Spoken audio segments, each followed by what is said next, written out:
Coming up on First at 4, breaking news. A judge rules against former President Donald Trump in his multi-million-dollar civil fraud trial, what it means for the former president. Plus, after explosive testimony yesterday, attorney Fani Willis did not take the stand today, but her father did. We'll have the latest from that courtroom. Plus, the forecast turns wintry as we close out the work week, timing out those snow showers as Mountain News First at 4 starts now. Dedicated to Eastern and Southern Kentucky, this is WYMT Mountain News First at 4.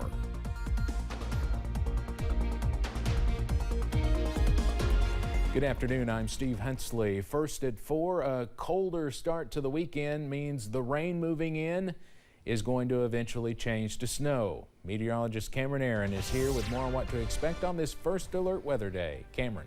Yeah, Steve, we are tracking some moisture pushing into some of our counties at this hour, especially close to the Mountain Parkway, also close to I-64. Let's take a live look at First Alert Pinpoint Doppler at this hour. And as you can see, some clouds, also a few showers over those far northern counties, zooming into portions of Estill County, into Powell County, also pushing into Menifee, Rowan, and Wolfe counties at this hour. Some spotty showers there. No wintry weather right now in our region, but we are tracking the potential for that changeover as we go into this evening. As we zoom out, we are tracking some snow, some light to moderate, even heavy snow into southern Illinois and southern Indiana, and that will continue pushing into our direction as we go into your Friday evening. Now, right now, temperatures are well above freezing, up to 56 in Manchester, 55 in Harlan, 49 for Jackson, also Prestonsburg, and 45 over in Moorhead. So you may be wondering, how do we have a snow threat? Well, we are tracking some much cooler air as we go into this evening, also by Friday night. So we do have a winter weather advisory in place through early tomorrow morning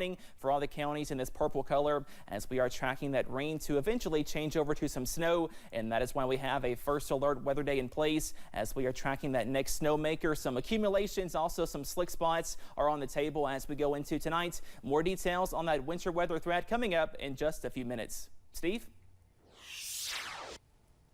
All right, Cameron, thank you. Now to a developing story that's broke in the last hour or so. A New York judge has ruled against former President Donald Trump, imposing a more than $350 million penalty over what the judge said was a years-long scheme to dupe banks and others with financial statements that inflated the former president's wealth.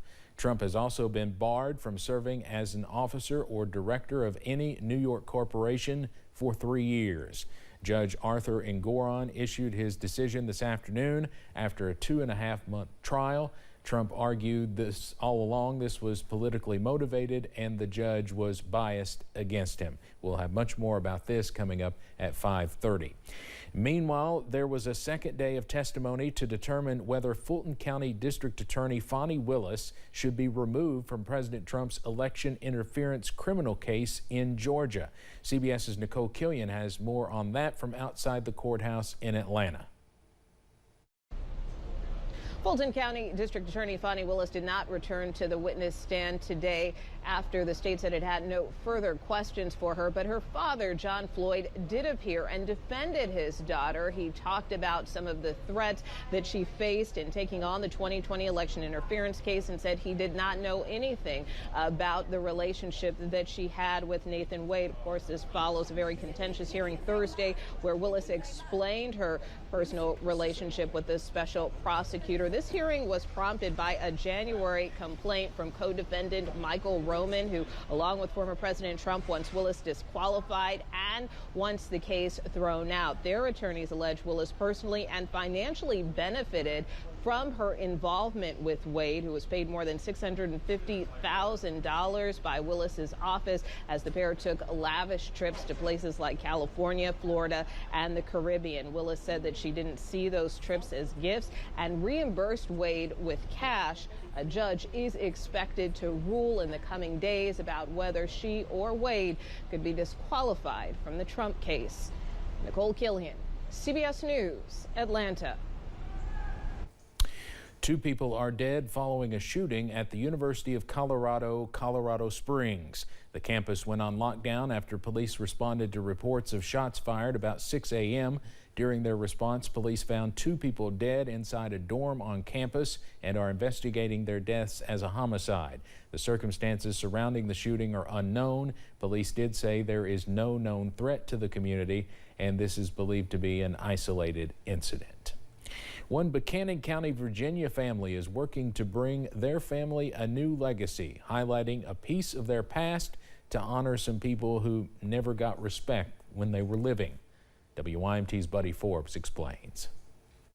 Here at Willowbrook Country Club, you will find more than golf. You will also find some graves. And one family is working to make sure those who are laid to rest here will never be forgotten. When Madison Mullins and her family were doing some deed research, they stumbled upon a family cemetery almost lost to time. There's a lot of history in the U.S. that still to this day we've kind of overlooked. Located in the middle of the Willowbrook Golf Course is a grave site for slaves once owned by one of their ancestors. And instead of letting the negativity of that relationship fade away, they wanted to bring to light the lives of the former slaves buried there, laying a monument in their memory today. I felt like the people who are buried here had their memory kind of erased through history, and I felt like it needed to be resurfaced. The family hopes this monument will serve as a conversation starter for people at the golf course, and they say they feel blessed to be able to do it during Black History Month. In Breaks, Virginia, Buddy Forbes, WYMT Mountain News.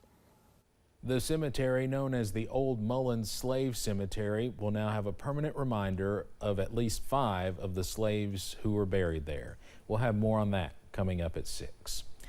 6 years have passed since Breathitt County 7-year-old Colton Ritchie died of cancer, and his family is continuing to advocate for pediatric cancer research. Colton died after being diagnosed with what doctors called an inoperable brain tumor. Ritchie died on Valentine's Day of 2018. Shannon Ritchie, Colton's mother, described him as a people person. He loved people. He had a big heart. He loved to talk with people. He was very, very special. The Ritchie family has gone to Frankfort for several years to advocate for pediatric cancer research funding, including meeting with lawmakers this week. Governor Andy Beshear declared February 14th as Childhood Cancer Awareness Day. We'll have more on the Ritchie's work in advocating for research at 6. But coming up next on First at 4, history and college hoops. There's a new all-time career scoring record holder in women's college basketball. Plus, our next snow chance is on the way by this evening. Your forecast after this break.